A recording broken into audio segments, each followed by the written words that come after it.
Cricket اور سیاست میں بڑا فرق ہے، لیکن کرکٹ اور سیاست میں ایک چیز مشترک ہے، اور وہ یہ کہ کرکٹ میں بھی اچانک بازی پلٹتی ہے اور سیاست میں بھی کبھی کبھی نہیں، اکثر اچانک بازی پلٹ جاتی ہے۔ جو جیت رہا ہوتا ہے وہ ہار جاتا ہے، جو ہار رہا ہوتا ہے وہ جیت جاتا ہے۔ تو جو انڈیا میں ابھی ورلڈ کپ ختم ہوا ہے، اس کے بارے میں بھی لوگوں کے بہت سے اندازے غلط ثابت ہوئے۔ اس کا براہ راست پاکستان کی سیاست سے کوئی تعلق نہیں ہے، لیکن بتانا صرف آپ کو یہ ہے کہ کرکٹ اور سیاست میں جب اچانک بازی پلٹتی ہے تو بہت بڑے بڑے جو تجزیہ نگار اور صحافی ہیں نا، ان کی بھی بات غلط ثابت ہو جاتی ہے۔ تو بھارت کے ایک بہت مشہور صحافی ہیں سدھیر چودھری صاحب، بڑے سینئر صحافی ہیں، انہوں نے آسٹریلیا اور انڈیا کے ورلڈ کپ سے صرف ایک دن پہلے جو ہے وہ اس انداز میں ایک تجزیہ پیش کیا کہ ایسے لگ رہا تھا کہ جو انڈیا کی جو ٹیم ہے وہ اب بھارت کی ٹیم بن کر جب ورلڈ کپ جیتے گی تو وہ دراصل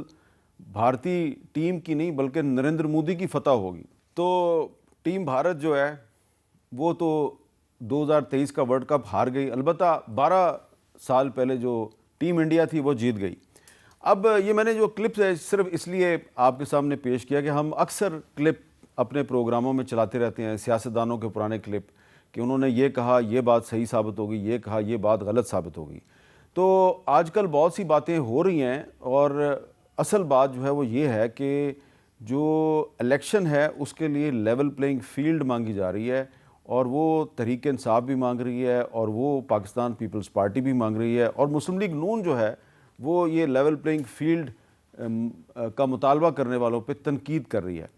تو یہ جو سارا معاملہ ہے اس میں سوال یہ پیدا ہوتا ہے کہ کہیں ایسا تو نہیں کہ ہمارے پاکستان کی سیاست میں بھی اچانک بازی پلٹے گی، اور جو لیول پلینگ فیلڈ مانگ رہے ہیں ان کو بہت کچھ مل جائے گا، اور جو کہہ رہے ہیں کہ نہیں لیول پلینگ فیلڈ کی تو کوئی ضرورت نہیں ہے، ان کو شاید اتنا نہ ملے جتنا وہ سمجھ رہے ہیں۔ صرف میں نے ایک سوال اٹھایا ہے، تو اس پہ گفتگو کے لیے میرے ساتھ موجود ہیں جناب سینیٹر ولید اقبال صاحب، ان کا تعلق ہے تحریک انصاف سے، آپ جانتے ہیں۔ جناب محسن شاہ نواز رانجھا صاحب مسلم لیگ نون کے سینئر رہنما ہیں، اور جناب ناصر حسین شاہ صاحب پاکستان پیپلز پارٹی کے سینئر رہنما ہیں اور سابق صوبائی وزیر بھی ہیں۔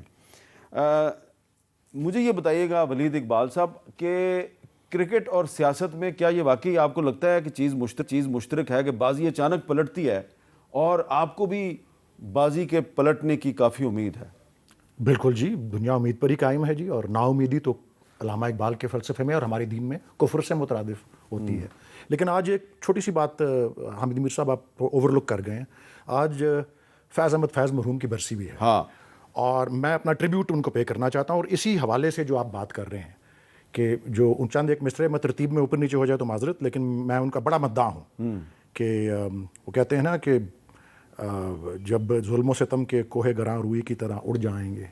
ہم اہل صفا مردود حرم مسند پہ بٹھائے جائیں گے، سب تاج اچھالے جائیں گے، سب تخت گرائے جائیں گے۔ سو بالکل یہ سب تاج اچھلنا اور تخت گرنا، یہ بالکل یہ حالات بدلتے ہوئے جو ہے ٹائم نہیں لگتا، اور وہ جو ہے نا کہ ہم محکوموں کے پاؤں تلے یہ دھرتی دھڑ دھڑ دھڑکے گی، اور اہل حکم کے سر اوپر جب بجلی کڑ کڑ کڑکے گی۔ تو یہ سب چیزیں جو ہیں بالکل پانسا پلٹنا اور کرکٹ اور سیاست میں اس حد تک بھی جو ہے مشترک ہے۔ اور یہ جو میں نے ایک تشبیہ کچھ دن پہلے دی تھی لیول پلینگ فیلڈ کے حوالے سے، اور میں نے میاں نواز شریف کو دعوت دی تھی، میں نے کہا تھا آئی ہوپ آپ سن رہے ہوں گے کہ اگر آپ واقعی دیرپا جمہوریت پاکستان میں چاہتے ہیں، اگر آپ چاہتے ہیں کہ ہم اپنے ماضی کی غلطیاں نہ کریں، تو آپ کو یہ کہنا چاہیے کہ جی لیول پلینگ فیلڈ دو سب کو، سب سیاسی جماعتوں کو بشمول پاکستان تحریک انصاف کے، وہی سلوک کرو جو میرے ساتھ کر رہے ہو، جو رعایت مجھے مل رہی ہے، جو کھلے جلسے کرنے کی اجازت، کارنر میٹنگز کی، کنونشنز کی مجھے مل رہی ہے، ان کو بھی دو، سب کو دو۔